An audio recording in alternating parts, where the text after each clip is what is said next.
blocking your road.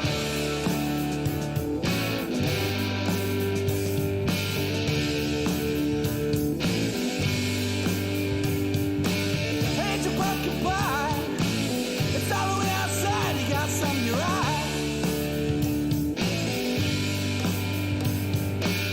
Better cut across the room. Smile at me, ignore all my woes. And a bathroom star. No other place at the mall. Talk about romance movie. And the ones that I might love.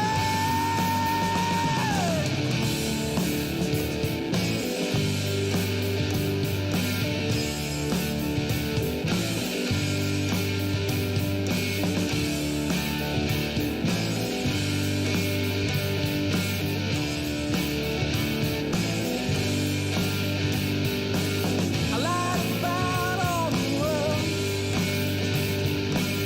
that I told your friend. You're still on my mind. That train never left. And everything I needed is gonna go away. And everything I wanted will never stay. It's like a Halloween costume. It comes to town. Every good thing must come to an end.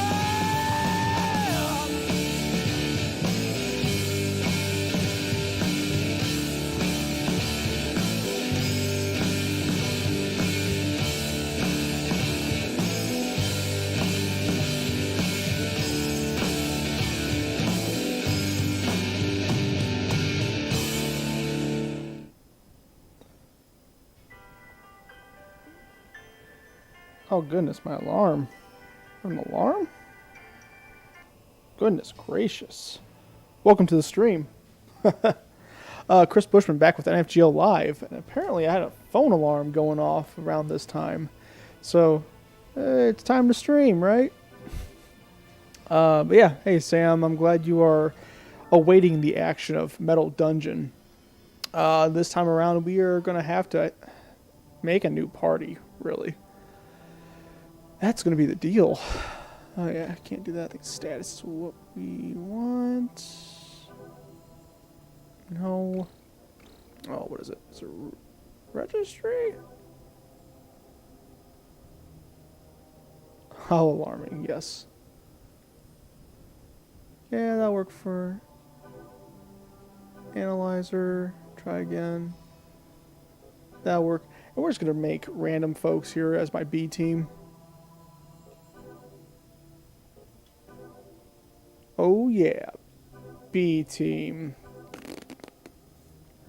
Kind of want to do the same sort of combination of characters. That's kind of what I'm going for here, and they're all gonna be level 1. So it's gonna be a lot of repeat of the first dungeon. Good, great. Perfect. So the idea will be we'll be using these new characters to pretty much level up enough to where we can get to the body room for the second area, and we can start swapping out characters and all that good stuff. That's pretty much all we can do at this point. Because I'm not confident they would survive much of a battle in the second area. I still gotta swap them around too to make sure that everyone is in a proper position. Because I did not do that. Let's do that real quick. Order. And you're gonna go there. You're gonna go there. So I should have Fencer, Striker, and then Analyzer and Caster. Perfect. Oh yeah, they all start at level 1. So it's like we're redoing the game again. This is a very heavy price to pay for party wiping, for sure. Without a doubt.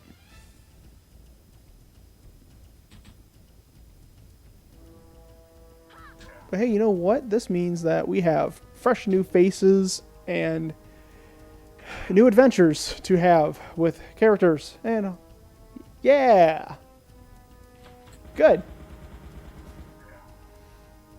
And of course, any kind of spare equipment I may have had to be able to, say, upgrade folks a little bit, I've sold most of that off. So I don't even have that advantage going for me.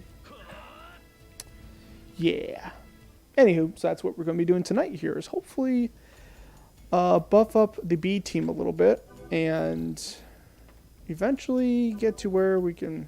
I don't know if we're going to be able to get our party rescued tonight, but you know, we want to eventually get there. Let's see here, rubber glove.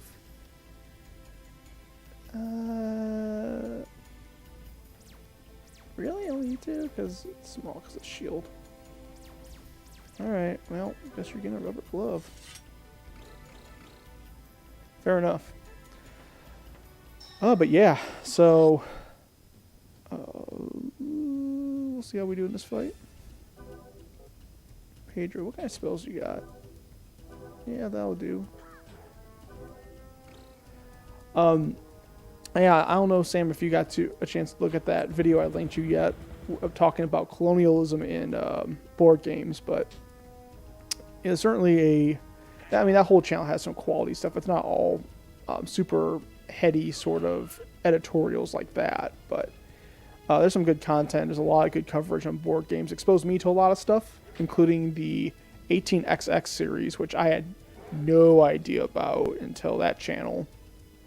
Just the idea of how many complex games are out there, and more so some history behind them.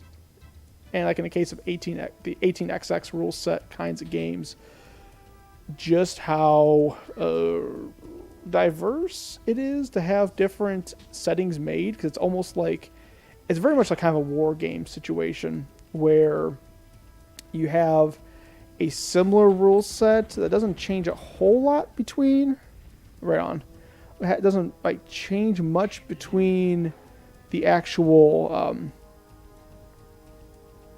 different games you can pick up. There are some tweaks here and there, but it's more of the appeal is being able to use those same mechanics in a different setting. And those are usually like different geographical settings, like around the Great Lakes or in Australia or Japan or whatever, to set up railroad systems. And I mean, the best I can tell, that's the modern take on what you would see in a war game. And it's pretty cool. And it feels like it seems to have a bit of a niche audience, because while there are hardcore audiences out there, and certainly people making the games, either getting like handmade games of certain campaigns and rule sets, or a very limited exposure or supply of others. And it's one of those things where the rules, it's to the point where the audience is so experienced with it, and the newcomers, I guess, don't come as often. A lot of the rule books are not written well to introduce someone to playing like 1829 or 1830 as a strategy game, but rather it lists out the differences in that particular rule set or that setting, and it assumes you just know how to play the game, more or less. That's a bit of an oversimplification of a lot of those games, but that seems to be overall the deal right now. And if you're not aware, 1829, 1830, 1829 was the first iteration, 1830 was the sequel. They are a series of hardcore railroad company development simulation games made by the same guy who did Civilization. So that's kind of what he did in board game space in the 70s, I think. But then the games revolve around that. You have typically two phases. First phase is that you purchase and sell shares in the railroad companies in the actual game. I don't think all of them are actually owned by players necessarily either. So there's ways of getting new companies for yourself. And the idea being that you need a certain threshold of shares purchased to actually start laying track. And then the different actions you take in terms of either dividing money up between, just making sure the bodies aren't in here. Yeah, they're not in here. Dividing money between the company income and your personal wealth, because there's two separate buckets of money, can impact the actual trade value of shares in the company. And so there's a lot of relationships that are set up between the income that a company makes, income that you personally make, track that's laid, and the exchange of shares that creates the whole kind of mechanics and widgets that a player gets to use within the game of 18 whatever. And then usually call it 18XX because there are a lot of different settings for the rule set, made by many different people, because you have it to where either hobbyists are doing it in their garage for particular settings as like passion projects or things to sell later on, or you have different publishers picking up certain rule sets or making their own to add to the pool of games to use. And based on kind of what I've been hearing from that community and also the intro video that I saw, so are there mechanics for usurping the native population for money? And not quite. It doesn't quite get into the exploitation of people or the colonial aspects you might see in those kinds of things. It seems to primarily focus on the pure economics of laying track, upgrading trains, and trading shares amongst companies, ignoring a lot of the darker sides of like the B&O Railroad and, you know, just the use of slave labor for any of these things, which is a topic from that video as well, like kind of part of the colonialism video that I linked to. Because that, you know, part of it is that you have the excuse of, well, it's just a setting / theme, whatever they might say. It's not something to be taken seriously with the game. It's just a game sort of thing. So there's that conversation in that particular video, which is kind of interesting. Also, how depiction doesn't necessarily mean not encouragement, endorsement. Depiction doesn't always mean endorsement, because in many simulations you are putting the person in a role of probably some problematic positions or times within a setting, and it's important to be able to explore that, to understand it, and that can't always be seen as just an endorsement, because it's very hard to look at that kind of setting with a particular conclusion already made for the player, when part of the importance is for them to go through that experience to come up with that conclusion and to have a deeper understanding. But anyway, then with the 18XX games, it seems to be a pattern where once folks kind of get an idea of what works well, what kind of optimizations they can make for rail systems and paths within a particular setting, then there's elements of the game that are lost in a way. More players are just trying to do their optimal steps while working with the companies that might be available or mechanics of that particular setting. And sometimes not all the companies are balanced. Not all the cities and stops are balanced, which is the kind of give and take of the simulation portion of the game. Thus, many of them are seen as puzzles. That was the terminology I kept on hearing throughout many of these videos, was referring to many of these games as puzzles.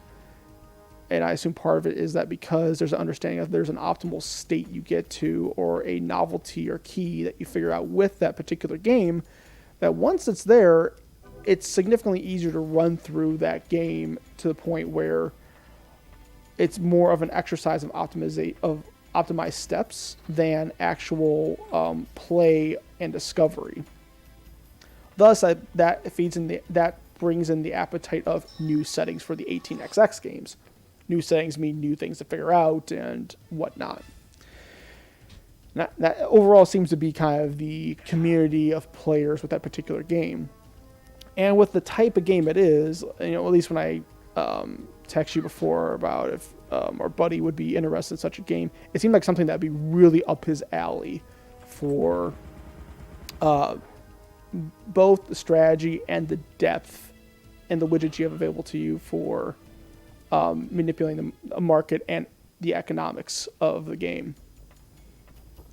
So, I mean, I assume he's had to have heard of it, because it seems to be, once you kind of know about those games, you're at least very much aware of what all is going on with that, if that's sort of your deal. So, if not, I think he would enjoy it. And it's certainly one of those kinds of games where it has a very large requirement of people to learn the rules, to have multiple sessions. There is a level of complexity that is not matched by the 18xx games, which made it fascinating to me. Just seeing what the big bad looks like, so to speak, in that kind of in that kind of game. And they're not super. It's one of those things where it's not super duper expensive to get into necessarily. I can see where you would start having some investment just in the multiple settings or a general setup that would be favorable to a crowd that would be regularly playing these games. Like, for instance, I guess typically they use paper money, but it's very cumbersome to use paper money for all the trades and things you're doing with shares and such. So folks will go with particular poker chip sets just because it's easier to handle the currency that way. And so there's strong preferences and types of poker chips, denominations of the chips, things like that.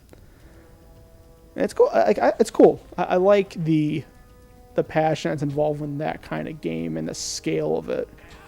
It's an intimidating scale to me, and something I just have never had too much exposure to. Oh, thanks, Eat It Up. Yeah.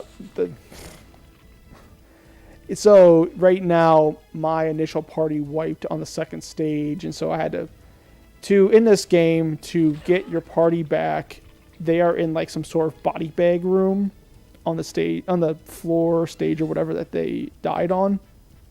So you have to make a whole new party, which starts at level 1 again, to go rescue them. So that's what we're doing now. We're just grinding up our new characters we just made to rescue the party that has all the equipment and experience and skills that I've customized with them. Oh, yeah. But I will say Metal Dungeon is not forgiving in that regard. It's like, you better not party wipe, otherwise that's what happens.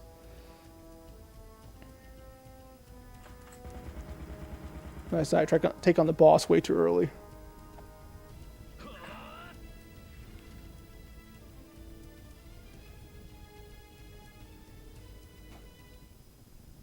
Yeah. And I think that's even worse. Like, if you just party wipe, just restart the save, there's that. Or almost permadeath. I guess permadeath would probably be a bit worse, because then you have nothing really to go back for. But, this is kind of a hanging fruit now of, well, hey, they're right there. You just got to go get your party back in the place that is pretty rough. Time to make new characters. And I guess in a rough way, it encourages you to experiment with different characters at that point in equipment, since you're making new ones, right? Now I'm not going to be as worried about particular equipment loadouts and such that I may have had previously.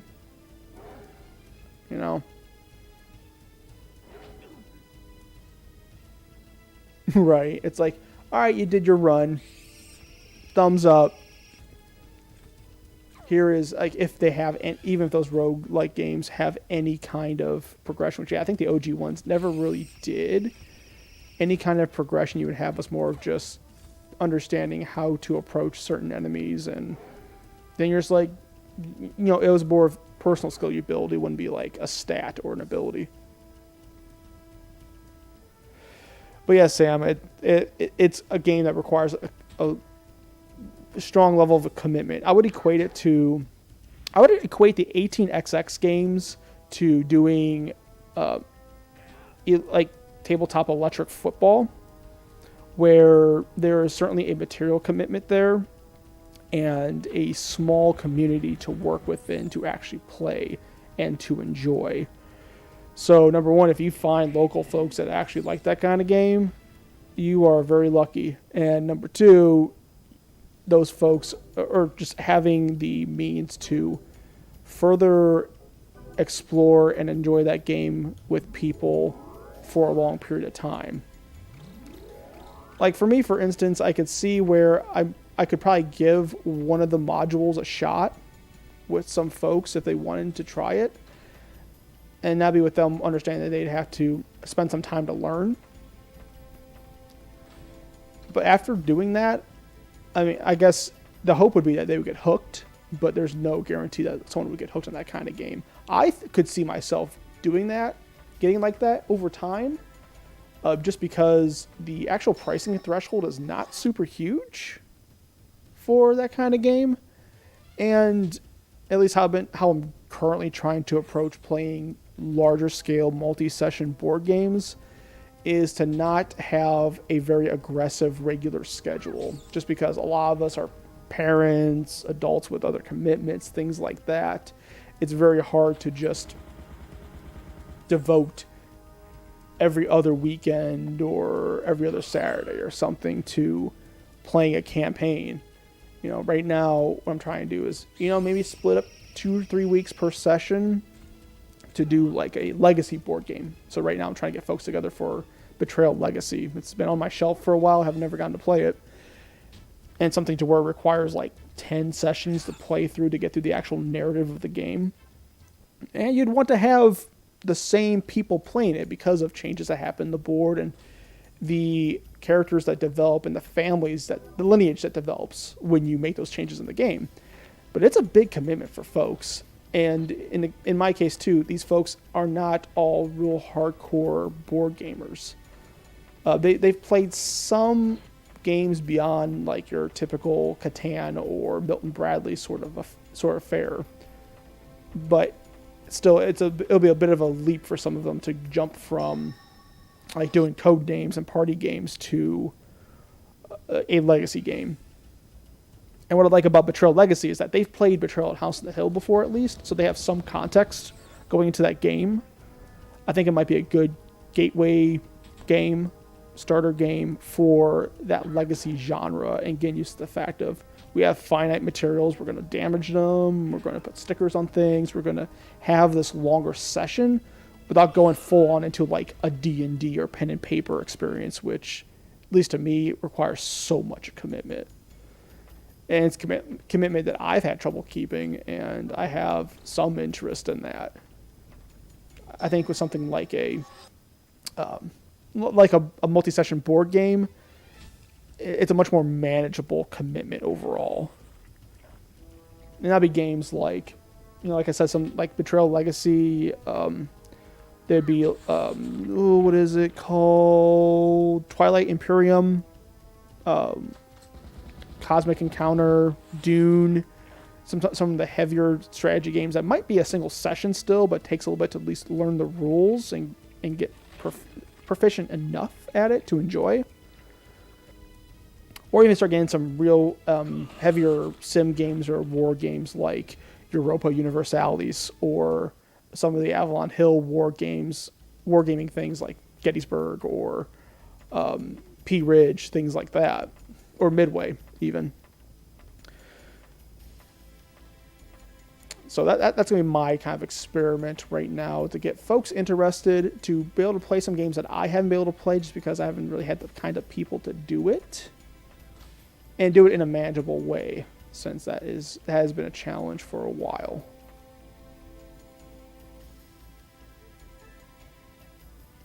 Oh yeah? Is that a newer war game there, Sam, or is that something that is of an older vintage? And I would also put Scythe in that category, though I think Scythe is a much more approachable strategy game overall. There's still a little bit of that. It's like if you need that half hour, 45 minutes to run through the rules for folks, I'm kind of putting that category as a heavier board game experience, potentially multi-session, depending on the game, of course.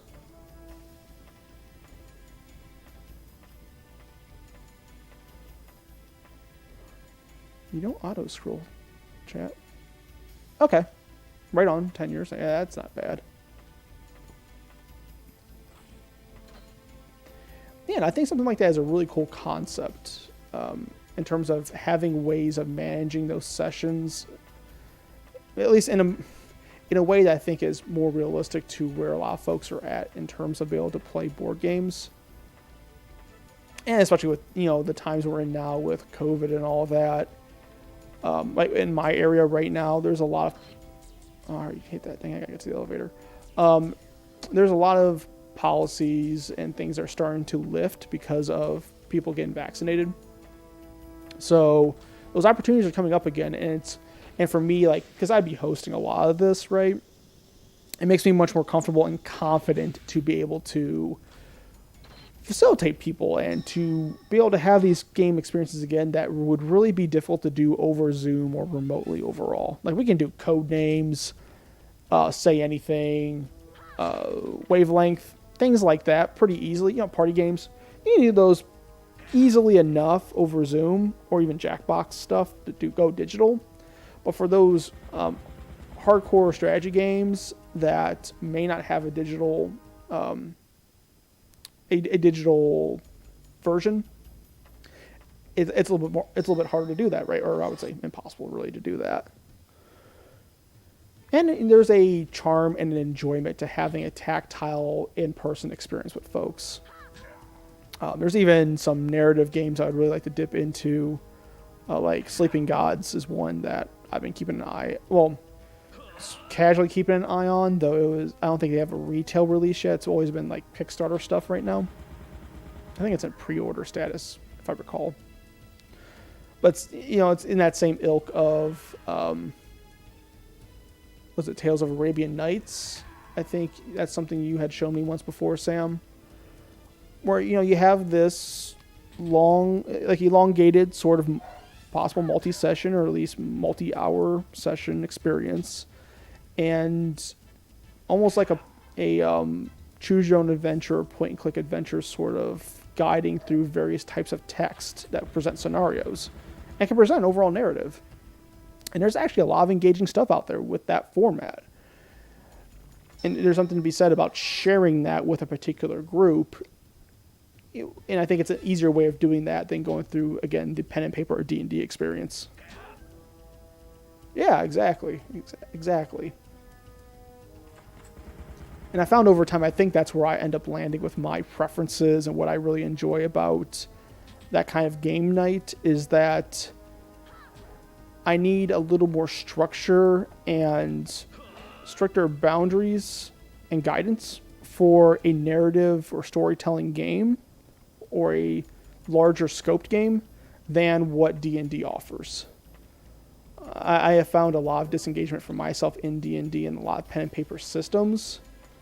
And it's not just because of there's a lot of rules, but even it's the necessity of having a narrative driven by your peers, and the peers, depending on who you're with, of course, don't always have, I would say, the particular skills or the kind of nuance that I would seek in a narrative, and I think it'd be asking too much of peers to do that. So I even at times feeling like that when I would be playing games with friends or with certain crowds, there are common tropes and themes that are used throughout that have become very tired to me and disengaging to me overall. And when I have a more guided or structured experience of a game to deal with that kind of narrative, let's do a heal because I find it is more appealing and more engaging for me. Just because I honestly, partly it's the narrative is better done. And I think there are certain complexities or certain kinds of topics, story beats, things like that can be covered that would be very difficult for other peers to be able to do, given interests or experience in that kind of storytelling. And also where my expectations lie. Probably having been spoiled with films and a lot of what digital games have offered in terms of providing narrative and ways of manipulating that narrative. And there are things that it'd be very difficult to have anyone really pull off without being a professional in that kind of space, or having that kind of interest in general. We're going to have to get out of here. So that's kind of where I found I've landed and where my opinions have landed with that. And that's even with, that's like those narrative needs are things that I have not been able to provide either. Like, I am not that skilled of a storyteller, and I found while I try, there's a lot of failings that I have with that, and it comes to a point where I hear what I'm trying to say, and it's not as satisfying as what I would get out of other kinds of games, other structured games, choreographed games.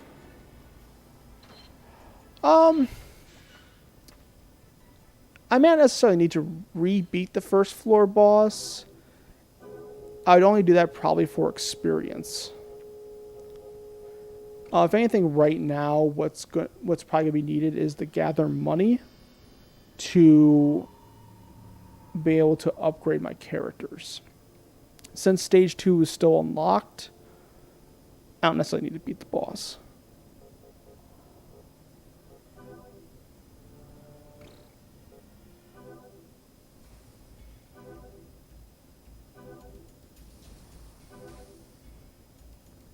See here, we're just going to go pure defense.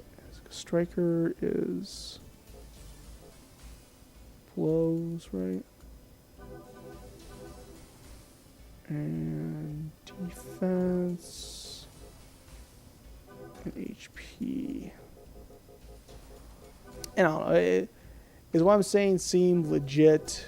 Because I also, because I don't want to sit here just like judge friends who spend time doing that kind of game stuff.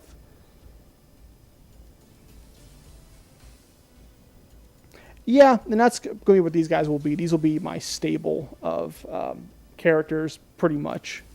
That'll be what these guys end up being, for sure.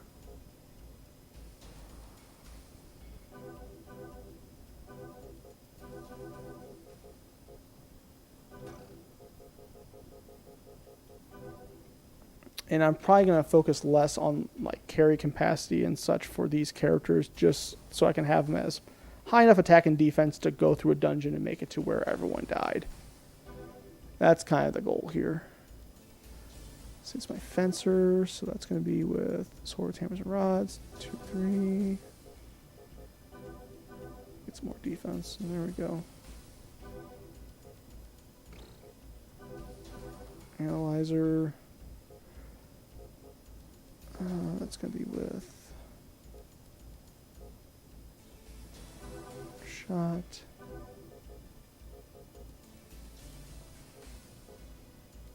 That's just spells.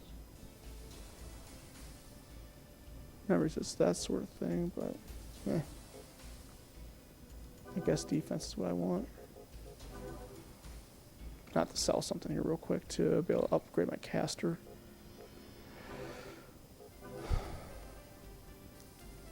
But I don't know.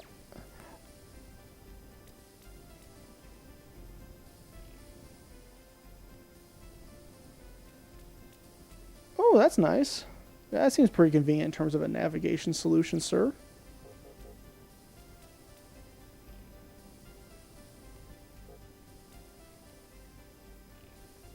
Yeah, we'll go ahead and sell one of those. Yeah, because I was kind of wondering what sort of capabilities that particular Android OS would provide for the LG Wing. But hey, that's pretty convenient then. You can do what you want to do on your phone while watching the big screen of Metal Dungeon. Woohoo. But yeah, and I believe, like, Sam, you've had a much, I would say, more entertaining and engaging experience with with a pen and paper than what I have had. In a lot of ways, I do wish I had I think defensive. Is it defensive? Oh, is that defensive magic? I have a lot of peers again who they have gotten a lot out of pen and paper and that sort of role playing experience, and so I certainly acknowledge too where, there's probably deficits that I have in terms of how I approach that kind of game, like kind of what I'm looking for and get out of it. But that has been a bit of the conclusion I've come to a lot, just like over time of trying, and it's never been like I haven't had a long-term series of sessions with players for that kind of game. So I'm certainly missing that kind of experience overall. I would think if I had that, I'd probably have a not only a more constructive opinion of those kinds of games, but probably overall just a more positive outlook on that kind of game.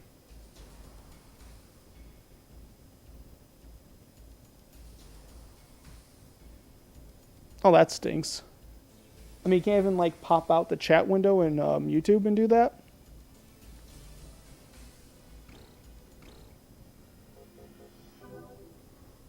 I don't know if you can pop out chat on the mobile view of YouTube though.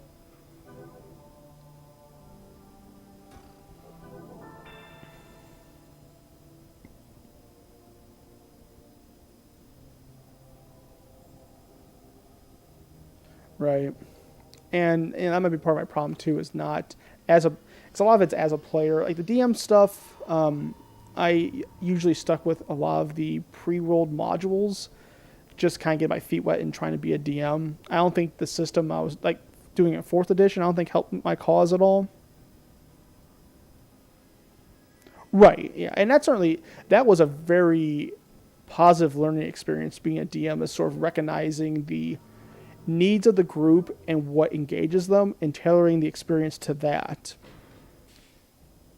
Oh, it stinks not be able to pop out of YouTube like that. So that I certainly learned a lot from just going through interacting with my peers like that and when I DM'd, God, so many years ago. Oh no, I did a little bit too, even more recently than that. But I certainly understand that, and I remember even just kind of working hard to help the players sort of figure out what they liked and didn't like about that kind of game experience, and help me use that feedback to tailor what I was trying to introduce to them to fit those needs. But then partly as a player, on the player side when I'd be a player, I very rarely got that investment. I think the closest was when I was playing with you and some of your buddies early on in the COVID stuff. And just because the system was very free in terms of having motivations with characters, and it was a very helpful mechanism for me to be able to aim my energy at for how I want to express a character and develop that. I haven't gotten lost in a character. I've never felt enough of a development or attachment to a creation of mine as a character or something built for me to have much beyond a mechanical feel for the character.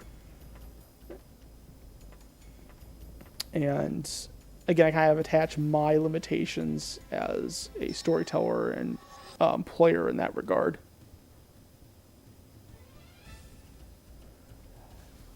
And I mean, there was one DM experience which was very limiting and honestly very awkward. Bringing some very not just taboo, but just honestly very socially awkward subject matter and such into the D&D experience. And overall, it never sold the world to me, and certainly took me off. And it felt more like I was playing a farce of a Tolkien fantasy world rather than something to get lost and understand. If anything, a lot of strategy and tactics games have done that for me, with having a strong world to build around and a lot of strong conflicts to explore.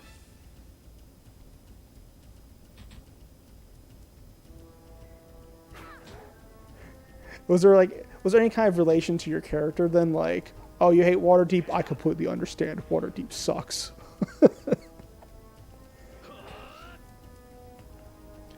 But like probably the closest I've gotten to that sort of experience has been less of having a character as an avatar. Like, I have never experienced a character as an avatar being something I'm very attached to and understand and care about. There might be some exceptions here and there, because I mean, nothing's absolute, and I might be forgetting something right now, but just trying to recall right now, I haven't had that. There's been where I would have excitement for moments when playing a game, like kind of finding secrets in a Panzer Dragoon Saga, or getting through some difficult points in a game. I've come kind of close with some Madden games when like there'd be a fictional player and you sort of play as them and throw to them a lot. I have had that. I'm so glad that is how it. And I wish I had that history and motivation for looking at essentially part of the setting of a game, where just the group gets an opinion of it, and a very real feelings, real opinion about something that's in a work of fiction. That's awesome. But yeah, like had like when I played some sports games and just play like some of the NCAA football games or Madden games. Once you get past some of the players that are established in a roster, you would randomly, you can have auto-generated names and such. And I found attachments to those characters sort of operating within that team because of the repetition of playing with them, and there wasn't a bunch of specific personality forced onto me like in a JRPG. Yeah, and I think you and I are in the same boat with that, where I haven't found much truth in the avatar theory, or at least see myself behave and how that describes one getting lost in an avatar. If anything, there's been more of macro experiences where I start to appreciate feelings and context that comes from that, and a deeper understanding of probably a larger scoped topic. So, for instance, with like football games and such, I find myself getting attachment to the performance of characters, sometimes even outside of the stats, just like with having gone through tough games with them, when there's no real personality attached to them, but I don't relate myself to them, but more of a possible relationship with them through the team. They could be like a scapegoat for frustrations, just like they're always screwing it up, or someone who just dominates. And they're like, if they're my safety valve as a tight end for passing, or a running back that just will get those last few yards every down. There is certainly a discourse I have with them, and an association I sort of have with them over time going through the game. There's that. And then there's with larger scope strategy games where I start to understand a situation and sort of the conflicts that are being described there. Like, DEF CON by Introversion, or some of the war games back here. And that gives me partially like an academic understanding, I feel like, of a particular topic, or in a high level, a relationship or conflict that's being described. And it helps give me context for that, because I'm right in the thick of it, experiencing it. But it's never been like an avatar where I get lost in that.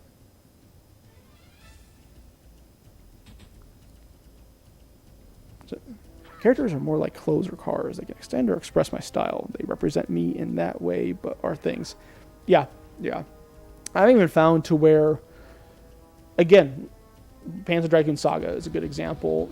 They have some rich characters in there, and I do like how they do the characterization where it's not over explaining details and backstories to the point where there's no imagination left in how the character works. It's just a matter of having events and conflicts come up, you see how they react, and you draw personality and attributes of that character from there. But I found to where I still attach my own personality to it that's outside the context of the game, and it very much butt heads with the intention of a scene or a mood, because usually it's me being slack-jawed or arrogant about a moment that honestly does not fit with what the mood and the tone of a scene or the character is supposed to be.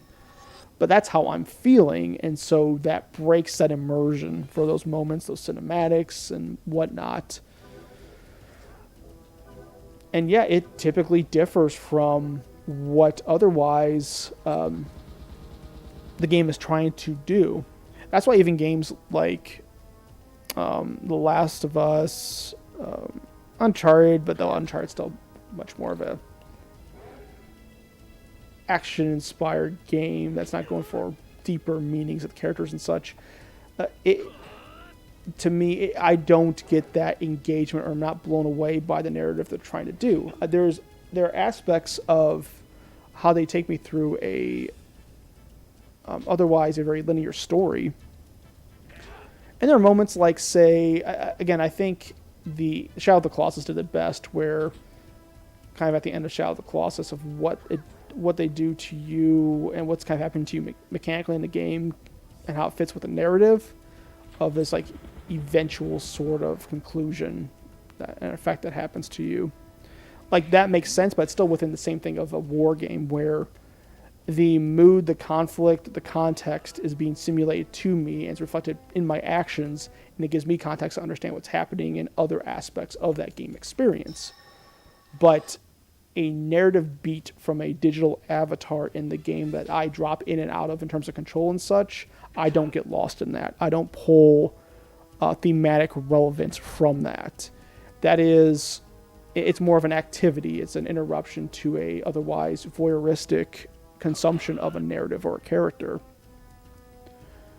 And that interruption doesn't always come to the benefit of going through a conflict, especially if you have to repeat it. Like in terms of like The Last of Us, especially, like when you have to repeat those conflicts over and over again because you screwed up in a firefight or something like that, that pulls me right out of whatever dramatically it's intended to do. Just because there's not the consequences of that event are now lost. You know, I'm being, much like a cinematic, I'm being guided through a story, and the vehicle is just going through encounters rather than having my actions equate to consequences and relevance to the conflicts of the game. Exactly. It's like being in a room full of role-playing comedians. Yeah, and I think that's what's attracted me more to the larger scoped games larger scoped conflicts and experiences board games can offer, as well as strategy games. Even though I'm not good at strategy games, I am very bad at strategy games. It takes a while for me to start seeing steps ahead in a particular game, or even identify optimizations, like Magic the Gathering, for example. I am still really bad at building decks and such because I haven't gotten to an intuitive sense of how to look at what is around me to optimize a system to build. But even with that, they're all super funny. Yeah, thank you, Sam. But even with a strategy game, it's still, even when I'm not playing it effectively, it still does a fairly good job overall of communicating its intent in terms of the conflicts that it represents in its setting. Even if those conflicts are flawed. And you'll see in the colonialism video that I sent you, for instance, Sam. But, as many times games like Puerto Rico or a lot of the Rio Grande games, I think, I might have some others up there as well, where there are topics of colonialism and that sort of experience that the setting presents something that would be somewhat accurate on a surface level to that period of time, but the conflicts it represents and how it represents those conflicts don't do the setting justice in terms of, for one thing, the usually it's the negative and dark parts of that, either glossing over things like slavery, destroying culture. Yeah, right. I have no idea what it's like for Magic cards and such. Yeah. But like, glossing over the important aspects and context of native civilizations and people and culture that are damaged, destroyed, and influenced throughout history, pre and post colonialism, power vacuums that are created, family members that are lost, things like that. And a lot of that context is just lost when you start just looking at a period of time like how Eurogame does, which is we create a system of resources, we take from one, we put in the other, and get riches. Oh, gotcha. No, man, you're great at strategy games. Like, that one strategy game you're good at. Whatever it is. I'm sure you're good at one of them. Maybe. I know you can relate to the Magic card thing too, though, because I know you and I have discussed the difficulties of building decks. And really in any TCG for that matter. Because I know we talked about a bit in the World of Warcraft cards as well. I don't know what it's about it. I haven't gotten my mind around, but beyond looking up recipes of people making decks for these games, I have a very hard time developing those skills or that intuition needed to start identifying those optimal parts of a system. Ignoring the other economies and rule changes that happen over time with these kinds of games. Yeah, you do. Man. And even when you're playing that, my buddy James, like kind of watching you and such, which he's played a lot of those games. He is certainly a guy who he gets a lot out of a pen and paper experience, and he's had a great deal of experience in these strategy games. You can see sort of that intuitive. Oh, yeah, is that right?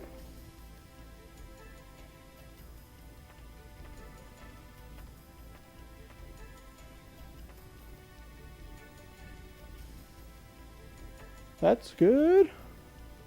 I'm glad it is rad. I know, like, I certainly felt me starting out in Magic Arena. There's a lot of aspects of it that were a good introduction to me to the game itself. Yeah, I understand. But I mean, maybe I need to play it more, but to get to that point of understanding deck building and all of that, I haven't quite reached that point yet, or that guide yet, to really get a handle on it. Beyond, I mean, there is certainly a thing where you're looking at cost balances, some general intent. You know what it is? It's a lot like trying to figure out, it's like a room full of comedians. Nah, it's a lot like trying to put together a playbook in a football game, where you over time try to come up with a particular consistent, I would say, theme, but that's also a very generic and overused term. But a particular approach, a consistent approach and game plan you're trying to do with your collection of plays or abilities or whatever, and finding ways of executing them efficiently, effectively. And with a playbook in football, a lot of it's built around the types of personnel you'd want to have and different plays to have for particular situations and particular other strategies to work around. Like that'd probably be, honestly, the most accurate, in my mind, the most accurate parallel. It's just like you're developing a playbook in football. You're going to have built-in weaknesses and oversights on purpose because you can't prepare for everything. with the plays you pick and the personnel you pick, but you try then to find ways to either avoid those weaknesses, mitigate them, or even change the focus of what another team might be doing to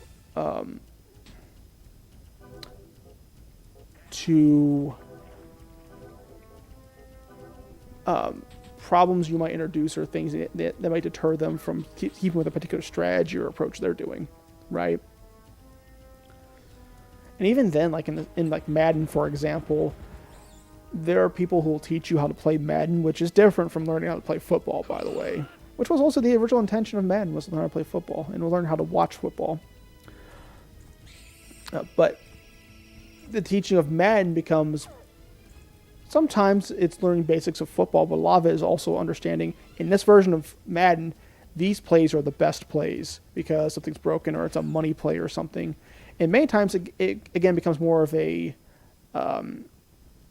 following a recipe.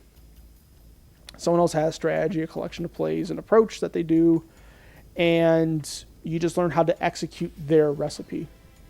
Much like you're looking up someone's deck for name your TCG, right? So yeah, that's hard. For me, that is hard. And some folks do it well. Some folks make lots of money doing that. And sometimes they may not even need to give out the secret sauce to make money on it. They just have to give you the product of their skill, and then that's it. They can say, job's done, and then move on with their lives. Get ready for the next iteration to hand out their next recipe for people to buy up.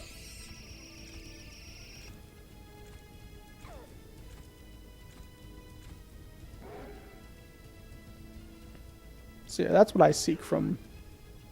Ultimately, if I can get that way with Madden, where I can really understand how to start looking at a playbook and practice that, because part of it is having a game plan, having a collection of plays relate well to the composition of your team, but also the execution. For passing, there's particular timing you have in a passing play to get players into position to give them the best chance to catch the ball or to have the least amount of traffic or contention for the ball.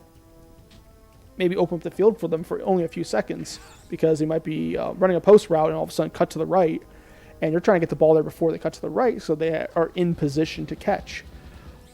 Or it's something to where there's a larger meta game happening with your game plan where you're controlling the time of possession so that way there are fewer possessions for the other team to have. If they are reliant on getting a rhythm with players, which again is more of a subjective aspect of football, but it's still what happens. Things like that. So I would certainly like to get there at some point. That is a goal of doing the Madden games, is to build some of that skill to at least where I start feeling comfortable with developing a strategy, and more so have an understanding of what the information is that's being presented to me beyond a collection of plays. Now, I could look at a team's playbook, mess around with it for a bit, look at the players that are on the team, and get an idea of what is their approach that they're trying to go for, and either try to execute or start understanding of how to even modify it or tailor it to what I prefer to do. Really have some control and comprehension of the game. Because that's really fun. When you get to that point, that's really fun to play with for a game. And I am bad at it for TCGs and football games. Well, sports games in general. We'll just say sports games. So you have that in general.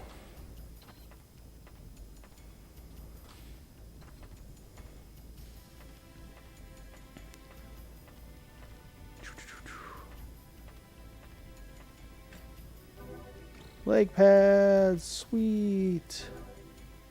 Oh, who needs leg pads? Everyone's got light boots. Okay, well then, Obi, you are striker. You get leg pad. Look at you, leg pad. No, we're not there yet. Though I might actually go up to the surface shortly here. I might be able to upgrade these guys to get them not too far off from where my current characters are, and go from there. Let's see here. I want to go this way. Oh, they made this a real maze in this area, didn't they? Sorry if I'm boring you with this dungeon of metal. I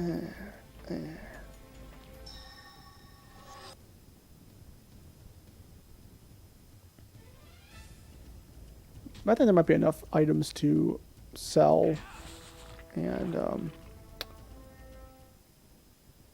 yeah, in general, there's enough items to sell that I should be able to do some upgrades for these guys, I'm thinking.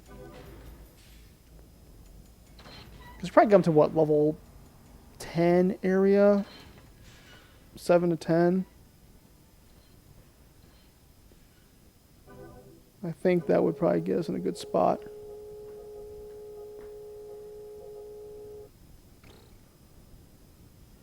Since I'm ignoring objectives to unlock different floors and such, this should be a little bit easier to do.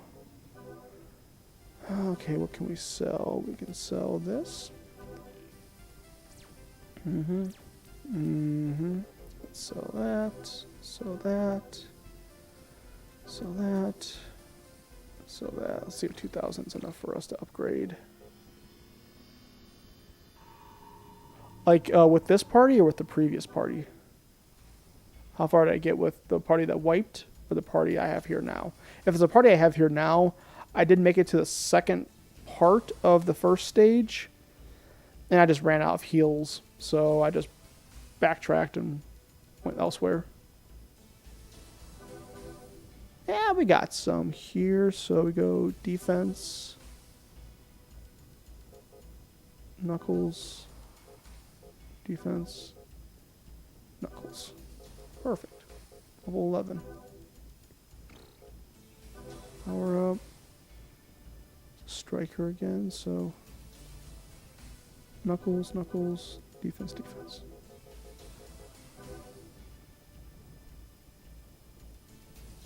Oh, maybe stage 4 or 5? Somewhere around there, I think. It's a fencer, so we want some arms. Defense. I just need you guys to be able to take a hit, honestly. Let's see here. Shot. Resistance. Resistance. Need you to resist some stuff too. Power up. Yeah, you don't have as much experience here because I spread it around, I think.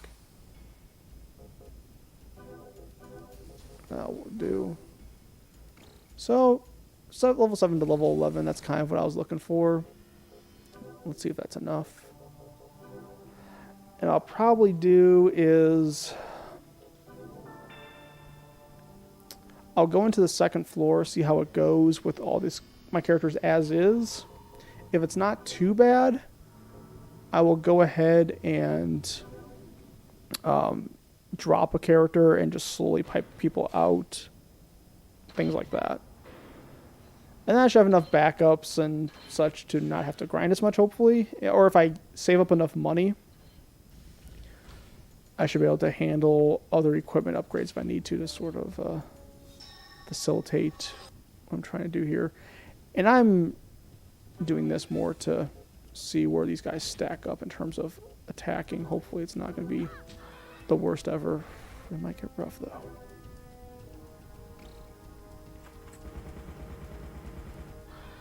Then again, the back row can't attack right now, so that's a plus.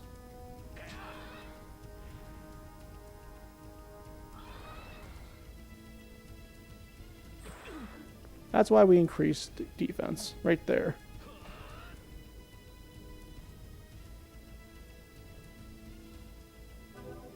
Yeah, Paige, let's put your spell on that one.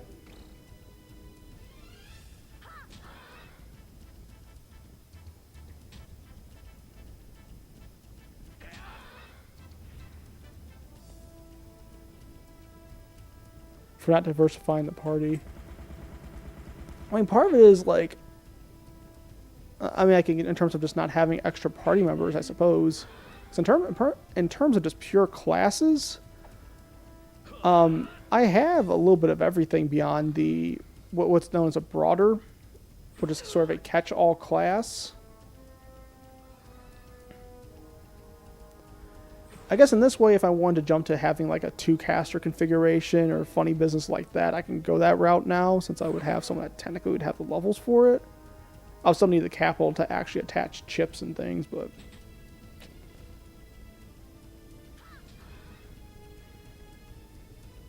yeah, that's kind of where that ends up, though.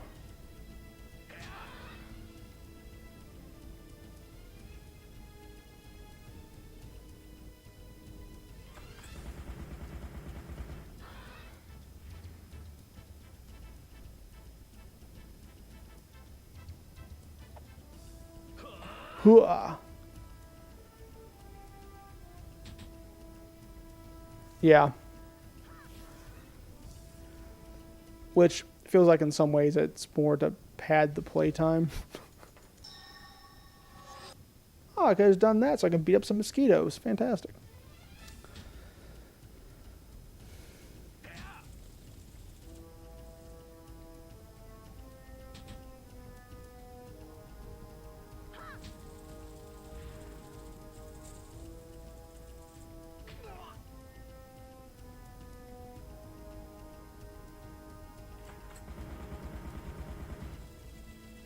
Bang, bang, bang, bang, bang. Good job, folks. You did it. Teleport room. And what's kind of nice about this area, too, is that it shouldn't be too hard to backtrack, since I just take a wrong turn, right?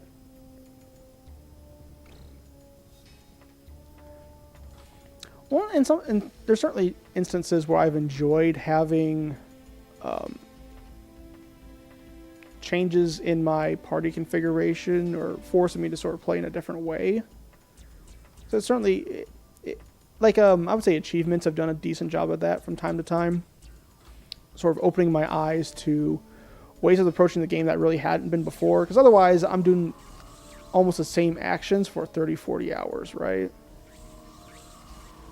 And that's not exactly super. I mean, some folks like a good comp stomp, right, like that, sure, but I've certainly gotten bored from that before and need to freshen up how I'm approaching the game. And as blunt as it is to force you to change the configuration of a party, I would be lying if I said that I never had any benefit from that, or that I never enjoyed the change up of a party makeup or a strategy. Oh, freaking frogs.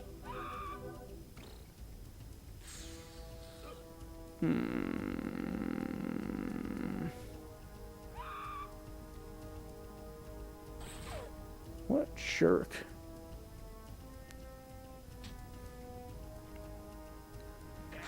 Yeah, you show him. Punch him in the face.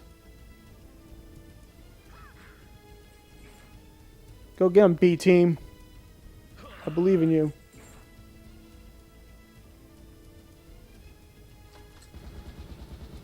Yeah. Having different rules or stipulations to change how you approach a dungeon, sure. I think even Final Fantasy IV had like the no metal stuff, so you had to kind of go back and get a bunch of wood equipment to deal with that. Or like in Dragon Quest VII, where you lose all your magic at one point, which is oh so great. It's like all that magic that you just based your party on. Well, you're in a place now where you can't use it right now, so ha ha ha ha, and it sucks. It's a cool challenge. But man, it sucks not having your spells. That's no heals, no buffs, no attack magic. I think I was pretty reliant on a lot of buffs I was using for my party. Yeah, you lose all that. Can't have those anymore.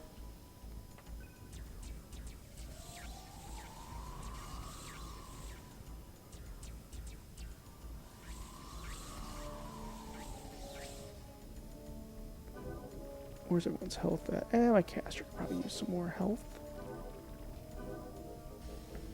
Yeah. Yep.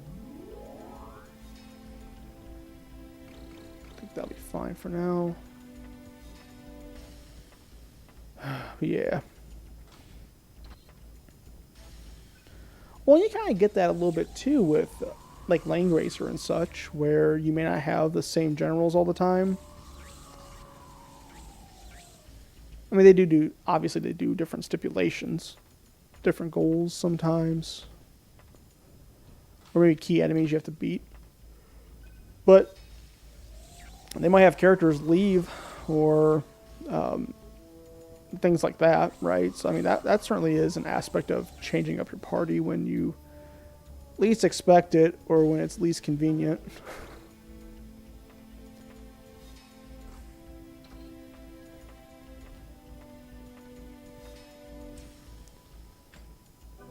One thing I do believe is I don't think we're going to party wipe this party. For one thing, we're not going to fight the boss with this party. And I think I have enough support and defense where we should be able to get through most of the monster encounters in this. Except for these guys, because these guys have range, I think. And they are not fun to deal with. And I think they can, yeah, I think they take some hits too.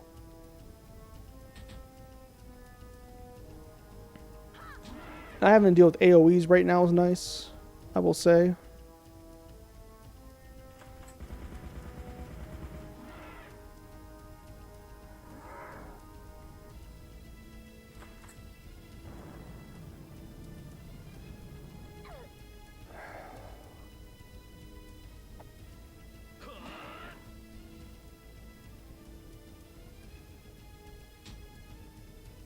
Or maybe the back ones don't have range. I thought they did. Maybe I was wrong about that. Oh, that's convenient right now.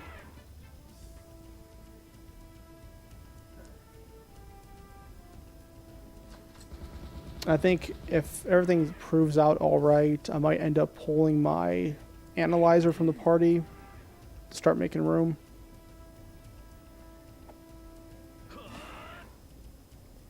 Dang. You ain't going down very easy, are you?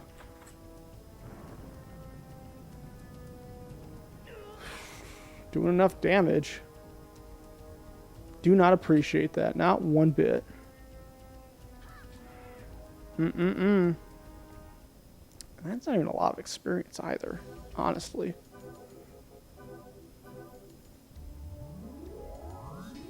Yeah, I think that's fine for now. The body room.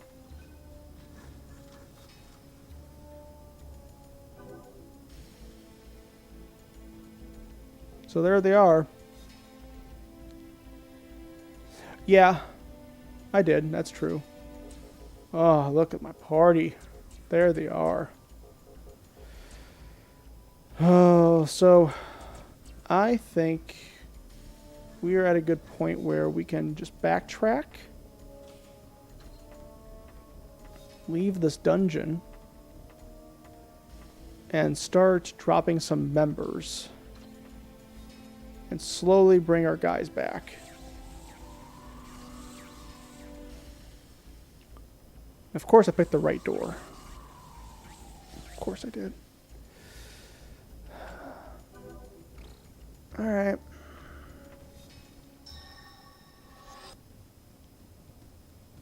Oh yeah, there's this guy. He is tough. Hey, if I got like an instant kill thing from one of my strikers, that'd be really convenient right now.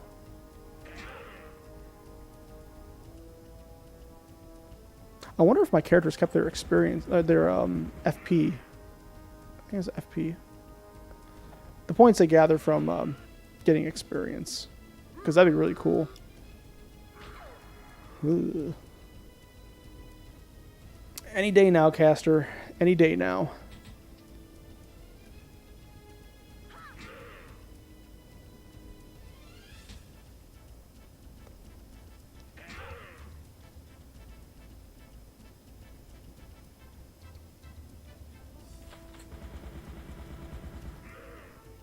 See that burning spell.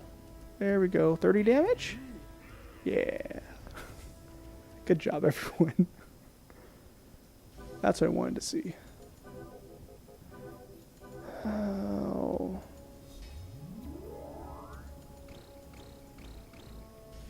Hey, get away from me.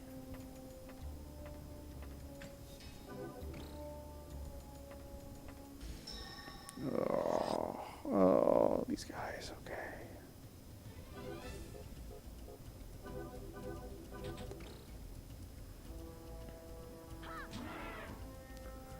Well, and again, like after we back out of this dungeon, there should be a good amount of experience.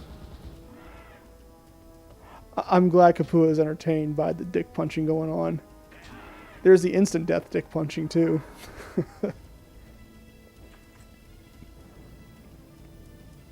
It's super serial. Dang. Well, I guess at least they're spraying the damage right now. So they have multiple choices of who they want to team up on next turn.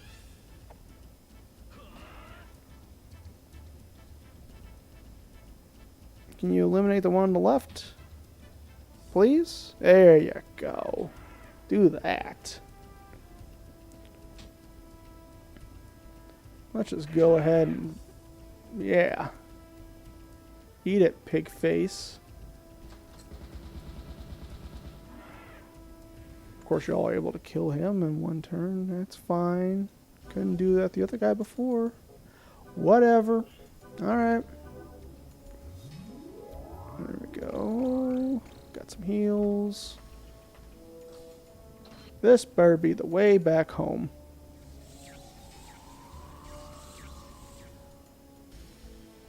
Yay! Cool.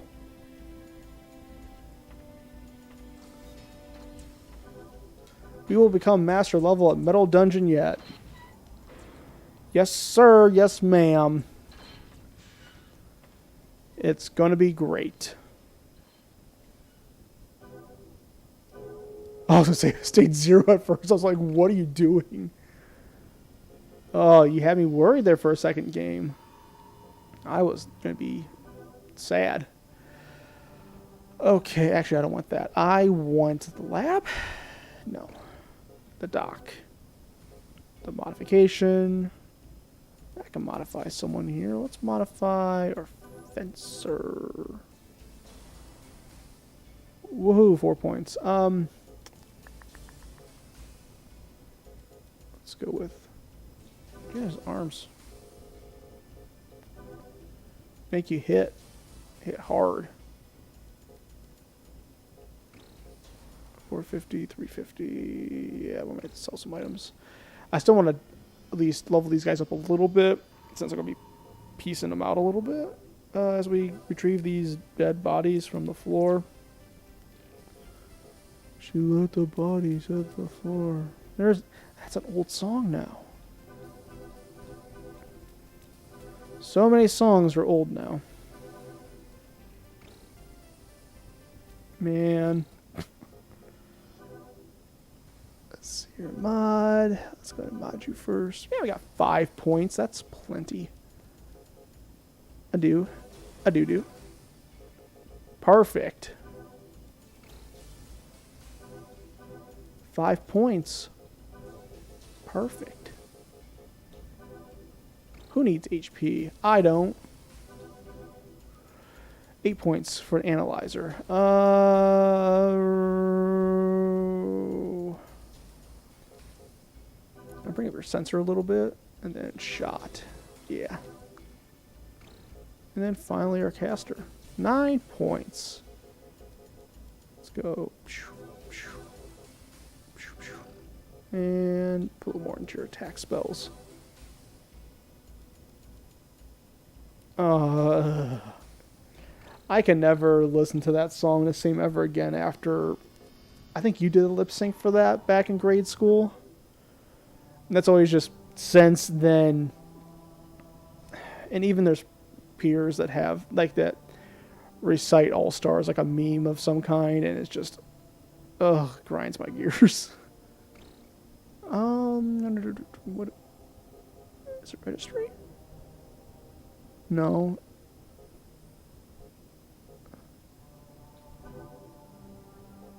Let's go with.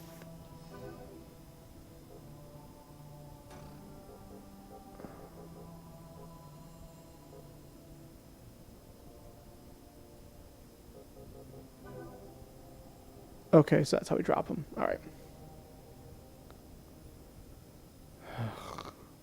Gross. First of all, let's save.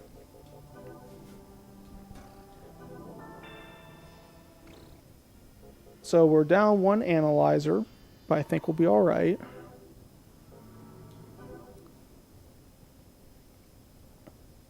I'd be tempted to get my caster back first to have more heals. I'm not sure yet, though.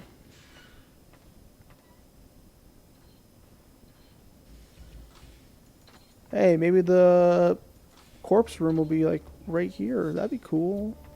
Just give it to me right away. Make it easy peasy. That's not it. And it also means until we find it, we have to go through each and every room to make sure that we don't miss it. Because random. I'm so random.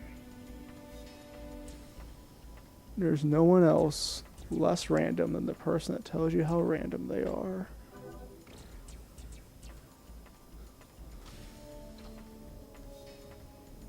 That's just setting expectation for less randomness.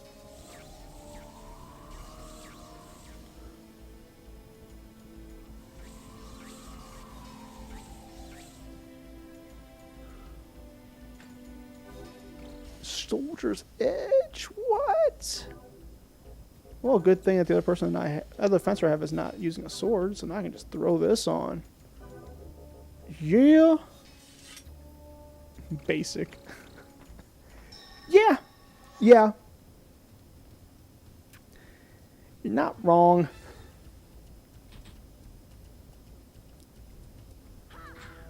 Eat it, frog.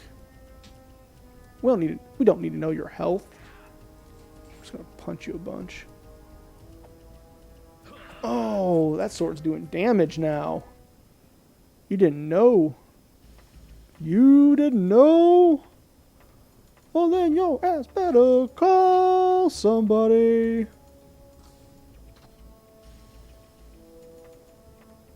I think that was probably my favorite part of Generation X. Because their antics just made me think, you're not NWO. You're old man Shawn Michaels. And Triple H, which I could never get behind Triple H ever, ever, ever, ever. As a heel. As just stomping out people. I didn't care. I mean, part of it is, of course, you need a heel to hate. I get it, but it was like, to me, almost like a Roman Reigns sort of thing. Yeah. Now, I have mad respect for Triple H as a real person in the wrestling industry. The respect and the work that he does. Absolutely. He is unequaled with that. The character... I think he would have had... Now, granted, he dressed up as Kane, I think, to try to fornicate with a corpse one time. I mean, there was that, but that wasn't, like, as horrible of a heel thing to do as I think he needed to do to be something I would want to hate instead of want to leave. Though I think there are a lot of modern wrestlers that say that there aren't really any real heels anymore. It's really difficult to have someone be that taboo or risky or just really horrible to be a real heel. I mean, part of it is WWE isn't relying on just nationalism to do that anymore. They're like, just throw some guy with a Russian hat on, it'll be good. What a jerk. He's from a different country. You can't really do that anymore. Also, Cesaro's freaking awesome. So what are you going to say? What are you going to do? But it's like... Yeah, weak is probably the best way of putting it. For someone as strong and talented as Triple H, his character was just weak. But I mean, I'm sure there's a lot of people who like Triple H. I certainly felt like he was shoved down my throat. There's that. Like, you're gonna appreciate Triple H. I won't go as far as say like, but you're gonna appreciate Triple H. I got much more respect for him when they had a lot of behind-the-scenes stuff and interviews with him as a real person. That's just straight up.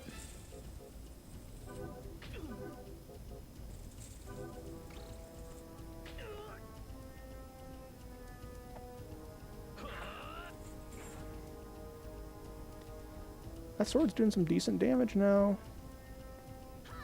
I should probably have... Oh, that's right, I don't have my analyzer anymore.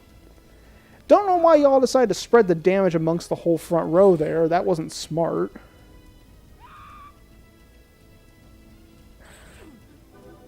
Okay, so I think that's my fencer, I believe. We'll get you in the middle.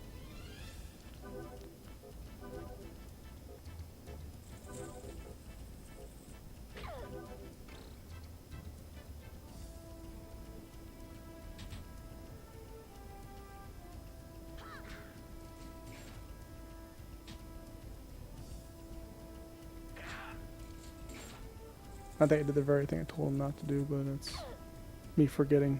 Dang it. Spraying out damage too wide. There we go, got you. You're gone. You're gone.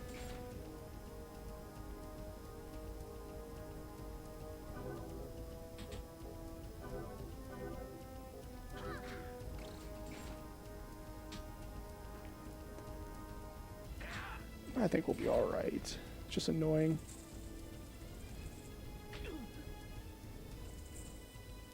I don't know, who's been probably the last really good heel there? Well, I say that with not having really regularly watched pro wrestling in a while. So, I don't know, who's been like the last real legit heel, someone you would love to really hate. I need education on this. I need to know.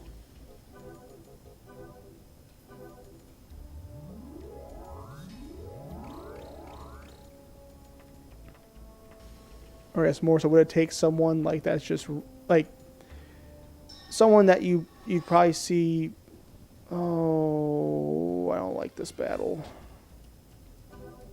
Not one bit. Oh, you're instant kill the guy right away, huh? Good.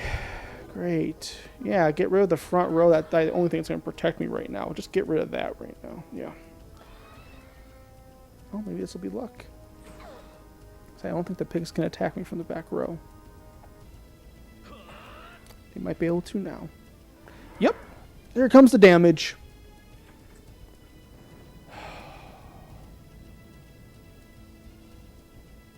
Yeah, Brock Lesnar is certainly a monster. An unstoppable force. An anti-Goldberg, so to speak, right?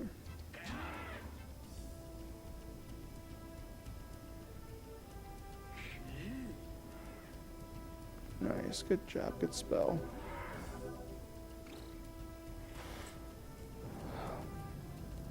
Yeah, he did break the streak.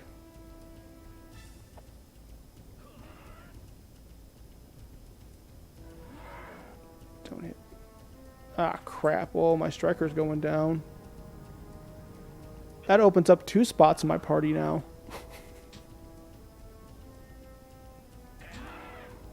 Yeah. That's truth.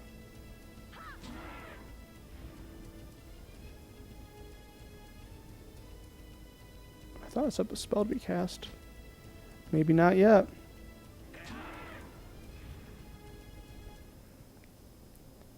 And I don't know if I even have any items to bring that person back.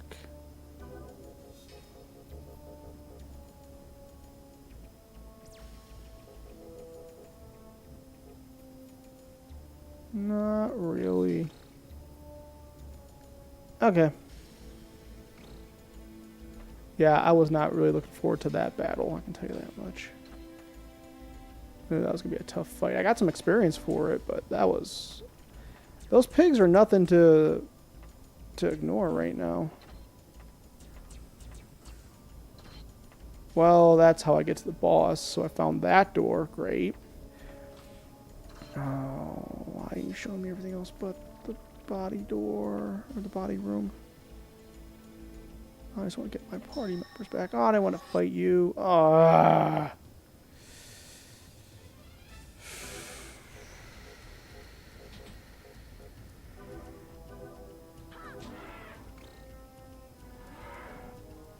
Crap.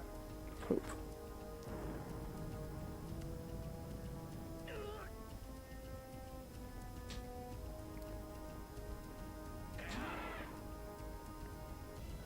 And I'll be honest, I'm not super confident in running away from this fight right now.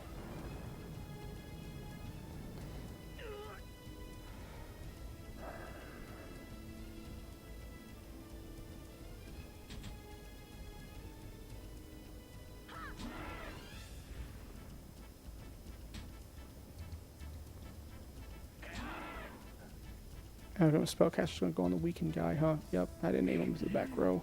Dang it.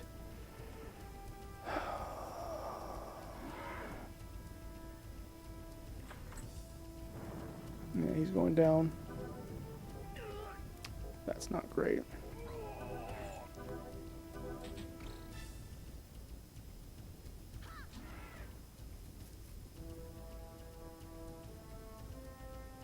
I was very slow in getting that spell set up too. Oh, now you do that. Okay, cool. At the worst possible time. Good. Good, good. Well, we might as well heal you up.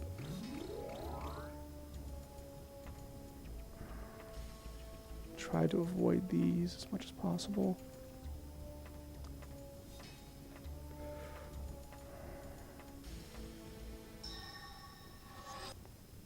Oh, this ain't good.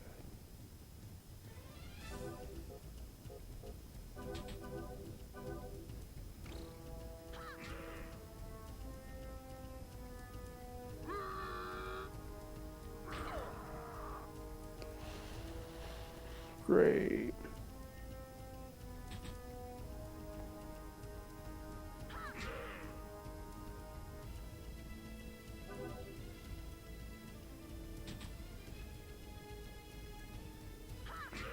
Let the dick punching commence.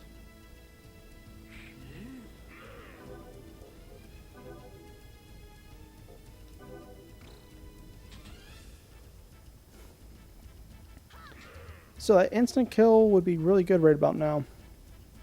Just saying.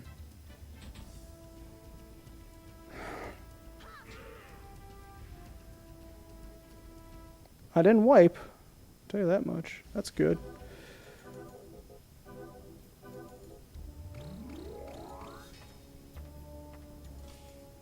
The fight went much better than expected.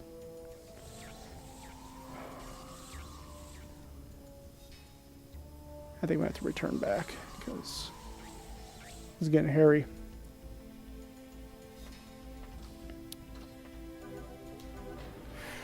But we should have more experience.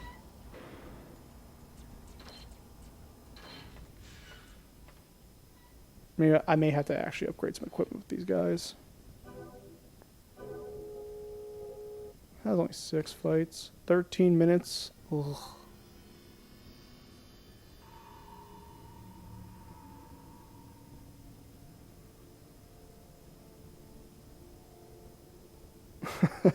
Yeah. That's how ice works. That's true. Good point, Kapua. Good point. So I need to go to the lab? No. I need to go to the dock. Oh, you're expensive to revive. You're not as expensive. Oh, I got my party back. Yay. Sell some stuff, I guess.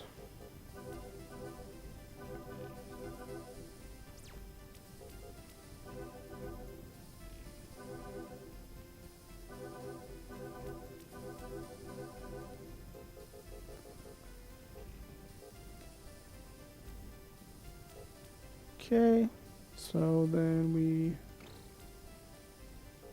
what can we do for probably armor at this point?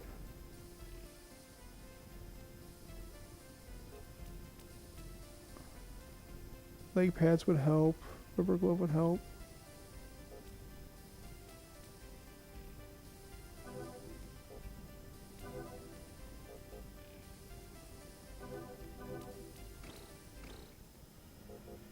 Guess we are going to equip you guys up after all. Cool.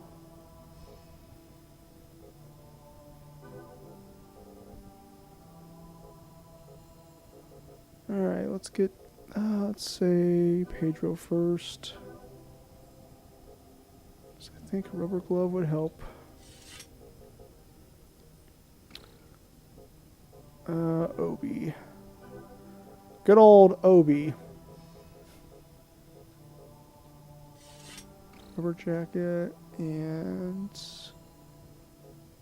I'm going to take Victoria as well, get her on the rubber jacket train. Just try to get you some more defense, man. You need it. Trade booth, sell. I can't sell any of the base equipment, I don't think. So I was thinking about it for a while, why I couldn't, maybe I couldn't sell some equipment. And what I figured out, I believe, is that the game will not allow you to just sell the base equipment that someone has equipped to them, possibly, because that would break the game, allowing you to just make infinite characters and sell all their stuff all the time and then delete the character afterward. That's what seems to make sense to me. Yeah, we'll go and give you Gusta. Sure. Ladies and gentlemen, my name is Paul Heyman. I can't do any Paul Heyman voice, but respect the Paul Heyman. Alright, ladies and gentlemen, let's try again. Into the depths we go. We got a little more defense. That should help. Maybe.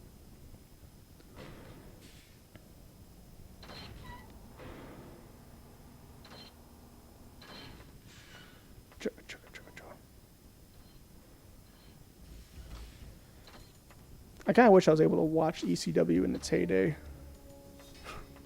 Because it sounds like it was quite the upstart wrestling thing. I think that would be pretty neat. Let's try you. I can't try you first because I can't even rush through the teleporters.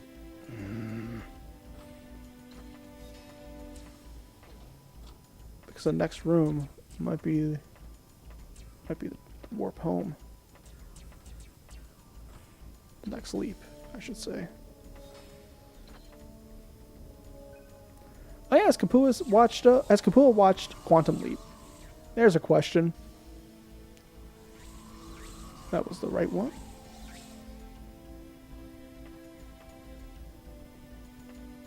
Because from what I recall, Quantum Leap was a pretty solid show. Not gonna lie. Now maybe some parts of it haven't aged well now. I don't know. It's been a while since I've watched the show. But I do recall a fondness of Sam Beckett and all that. I'm just up your defense more because I think you're going to be taking a lot of hits.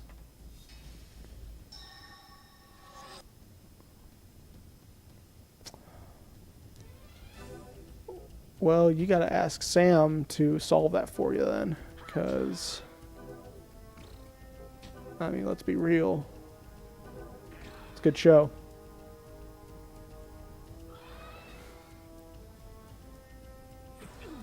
It's like the champagne of sci-fi adventure television. The champagne. What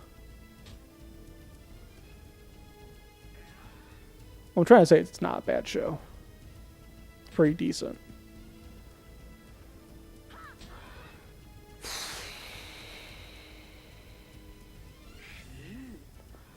Well, at least we all focused on him. That's good.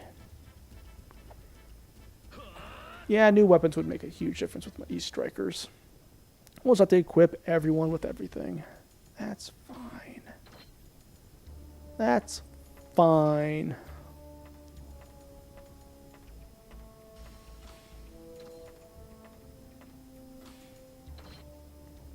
What do we got? It has tested.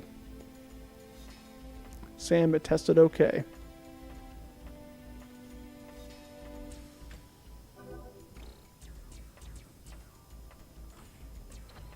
Is this the room I want? No. No, it isn't.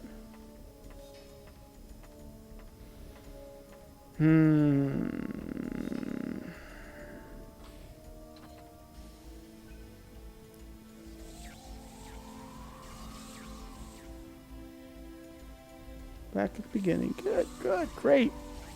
I love these mazes. So good. These are amazing. Especially when you go around in circles. Now the real challenge begins when you have a gimped party because you dropped one to make room for the corpses that are in the body room. That's my song. Da, da, da, da.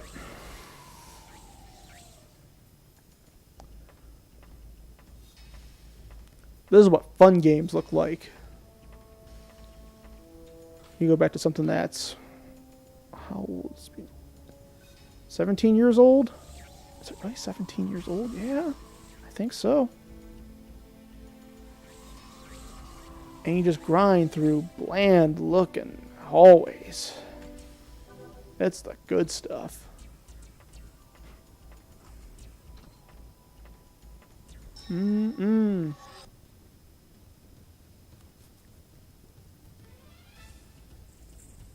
That's a lot of flies.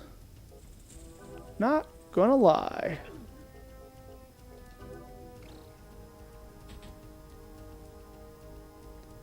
Goodness gracious. The next question will be, which character should I get out of... Which character should I resurrect first?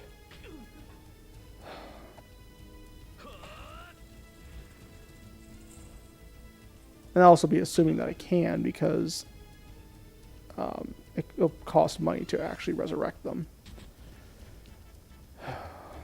Yeah.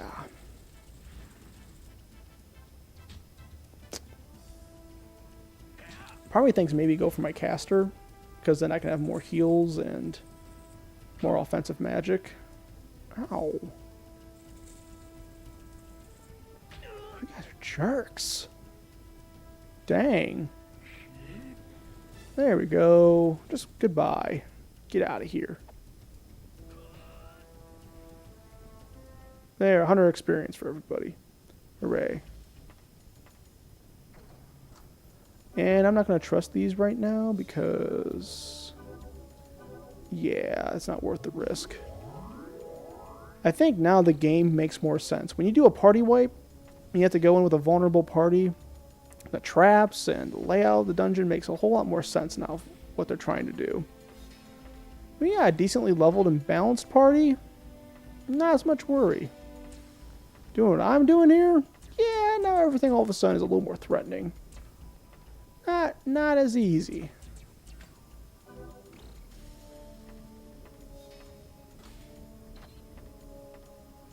I mean, that's a great teleport. I don't know why I checked that out because I already knew what the other two were. Let's go ahead and try the right, because the left had been the way to go the past couple times. Let's do that. Bink, bink. Bloop. Boop.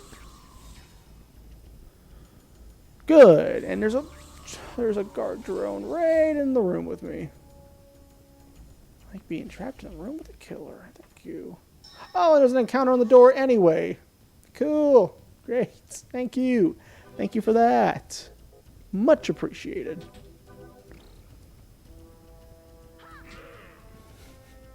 Don't need no dick. Dick punch. And dick size. Alright, man. Well, you have a good night. Thanks for watching. I do appreciate it. we'll probably go until maybe our 15 minutes here. We made some good progress. So yeah, have a good night. Oh, hey, now we got the instant kill. Thank you. Thank you. Appreciate it.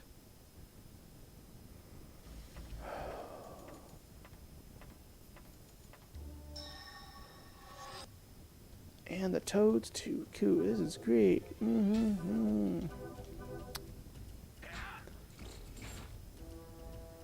Oh, goodness. Thank you, sir. And good luck finding your pillow. Get some good sleeps.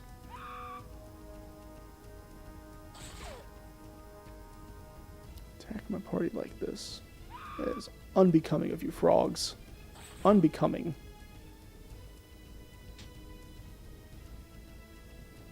Let's go, Obi. So that's a name.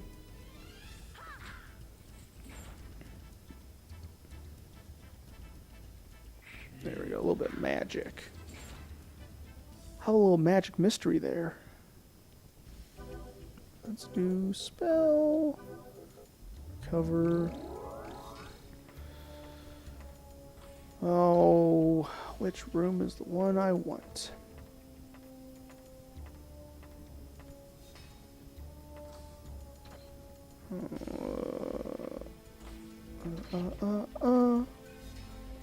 That wasn't the one I was looking for.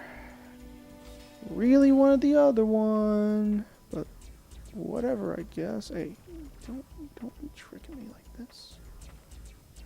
Lay off, lay off. Hey, hey. All right, then. Oh, please be the way forward. Let the next leap be a leap home, please. Well, yeah, I went forward. That's good. That's a plus. I'm still not sure what happens when there's a trap that doesn't get disarmed in the chest. I don't recall what happens. Is it going to be like an encounter? Okay, come on. Nope, that's teleport. Okay. Got 2 more rooms to check. We'll find what we want. It's gonna be great. Okay, that's another teleporter. Okay. It's fine. Let's just make it to the body room. Get an encounter. Alright. Spells.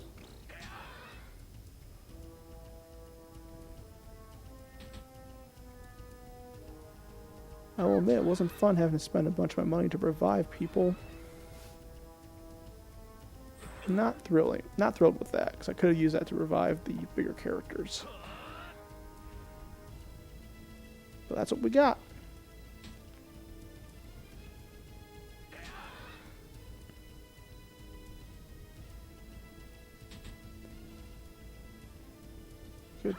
Good job. Focus on them. Come on, caster. There you go. Didn't finish him off. I'm sad about that. There we go. That'll do.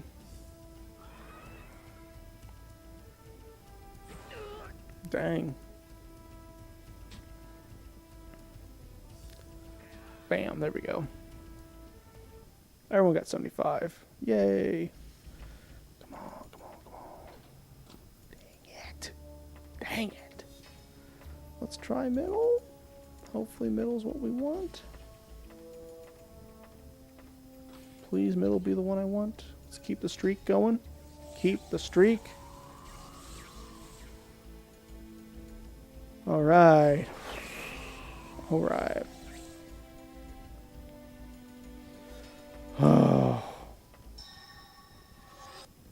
What's the encounter here? Frogs. Alright.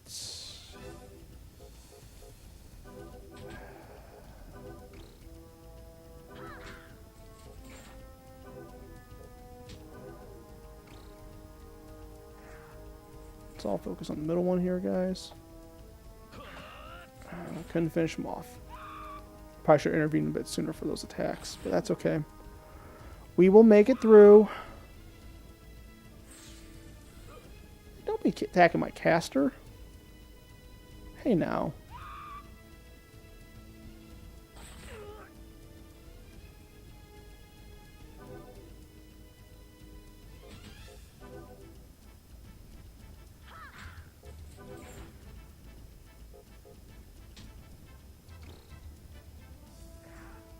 There we go. That'll work. That'll work. Okay, that's about what I was looking for. Alright. Oh, hey, you get another attack? Splendid. Perfect. Perfect. Okay, how many more heals do I have left? 6. Let's get you up. Let's get you up.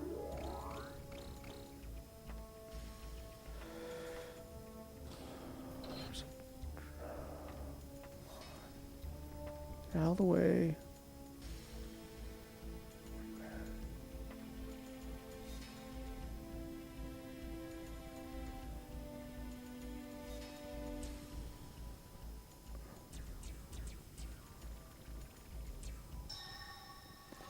Well, I guess we're fighting them anyway. I couldn't escape. Come on, guys. Get me out of this.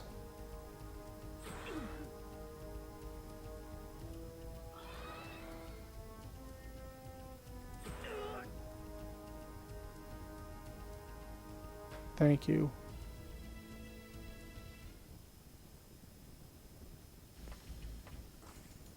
That wasn't the room I wanted anyway, so that's good.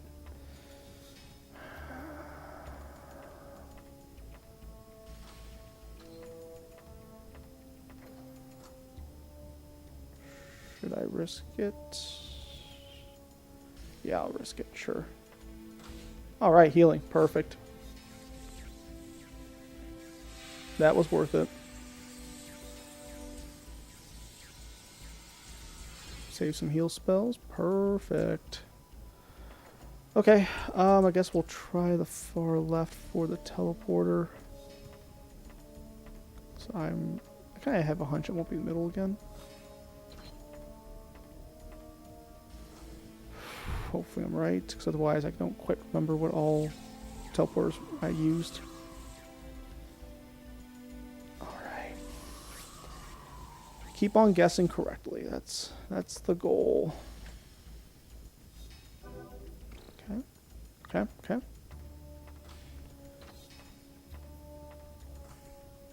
Okay, let's see the body room. Nope, okay. Let's check the other ones.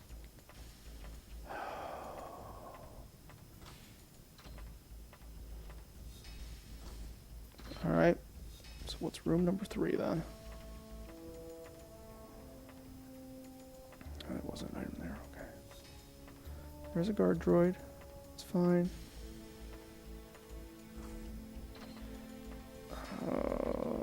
Nothing. Which one's it gonna be? Let's try middle.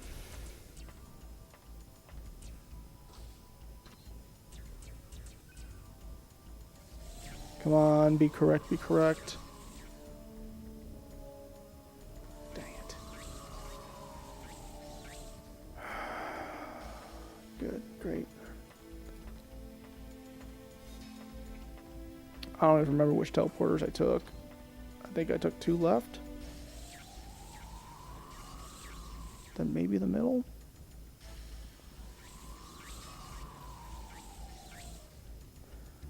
Well, I guess time to find out. Good.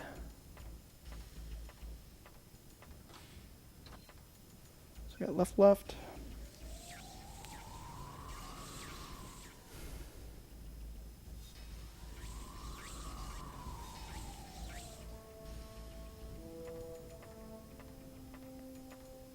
And then I took a right.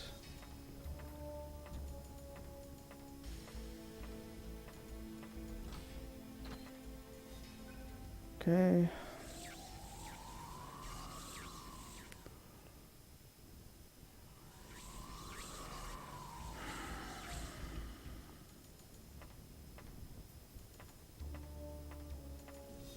Oh, hey.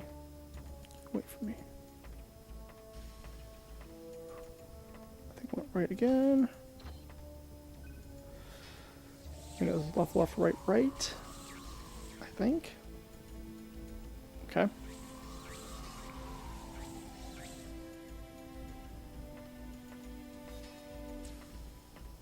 think now it was middle.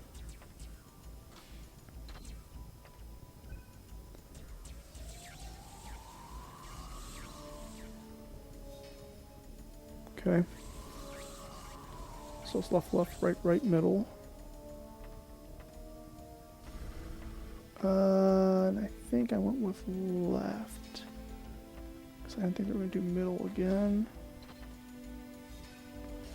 Left, right, right, middle. Okay. Left, left, right, right, middle, left. And I went with the right.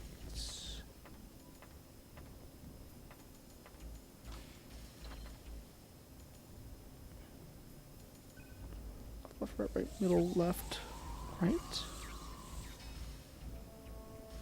Yeah, okay. This is a new area. Okay.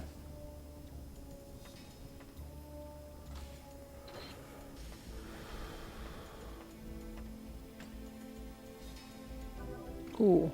More fortified units, that's nice. Okay.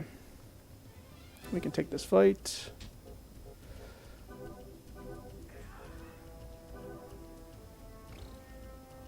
Oh. Good job, good job. Poor job.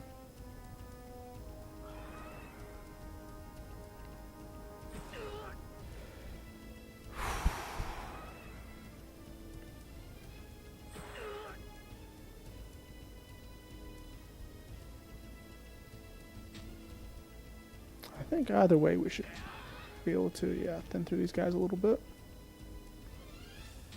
Little bit here. There we go.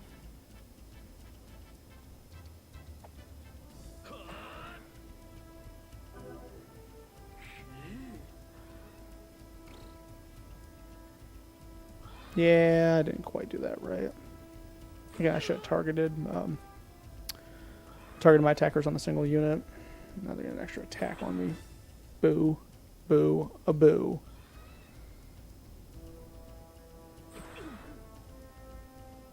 Oh, I didn't set up Hadro again. That's my bad. I should have done that before.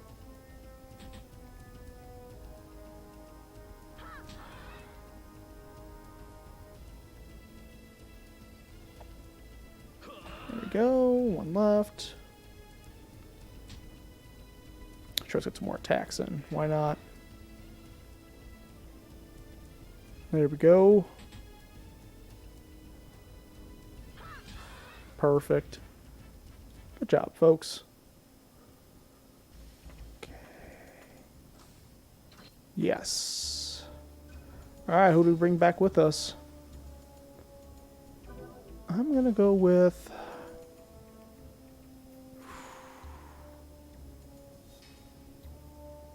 probably... let's go with Doc.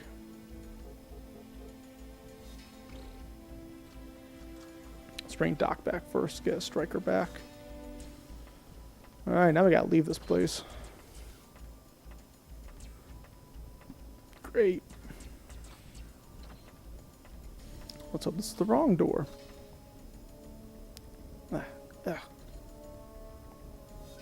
Come on, be the wrong door.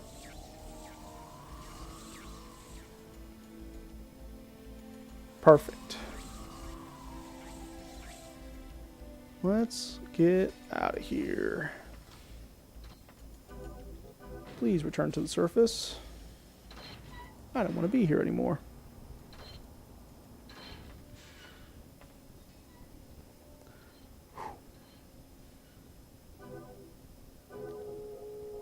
We got some decent experience from that. Alright, let's go to, not the lab, dock, recovery. 1800. Okay, we can. I think we can swing that. And we got a half shield we can sell. Shoulder pad. Yep. That's 1800 right there. Look at that. Welcome back, Doc. Oh, welcome back to the team. We will swap you out with probably Victoria. Victoria and Obi are pretty similar, but I think Obi's got a little more equipment right now. I want to go to edit party. Victoria. Doc.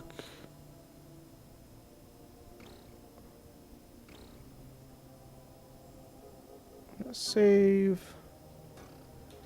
Alright, so we got Doc back. We just got 4 more team members to get from stage 2, and I can get my original party back.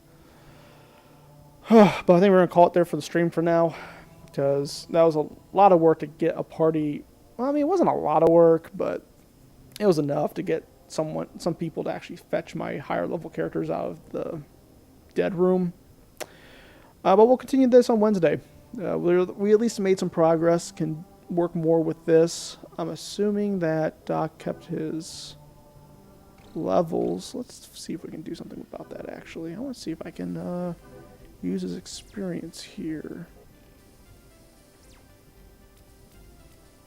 And if there's anything that'd be worth selling, though.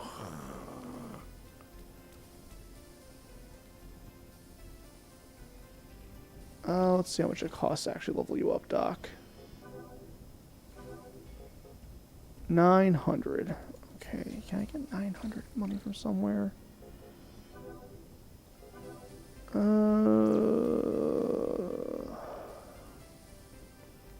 really don't want to just start dumping chips. I'm not ready for doing that yet.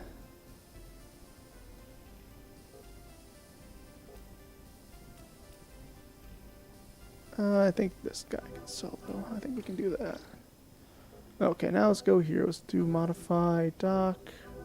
Yeah, he's got 9 points. His blows are pretty good. Defense, agility. Up his carry a little bit. Let's just make you hit hard. Perfect. Actually, can I attach units to you? Defense, effect. That's A again. Attack. Res is... So, what was that again? Resistance. Defense can go up, agility can go up. And, yeah, your health can go up, sure. And you know what? Let's add some resistance to that. Sure, we'll just put everything in you. Dump it all into Doc. And then Pedro, you know what, yeah, I'll add some stuff to you. Help you out a little bit. You help me, I help you. Now we will save. Doc's back. Good. Alright, but yeah, next time we will continue getting the rest of our party out of the stage 2 body room and then work towards getting some levels up again, get ready to beat the second stage boss.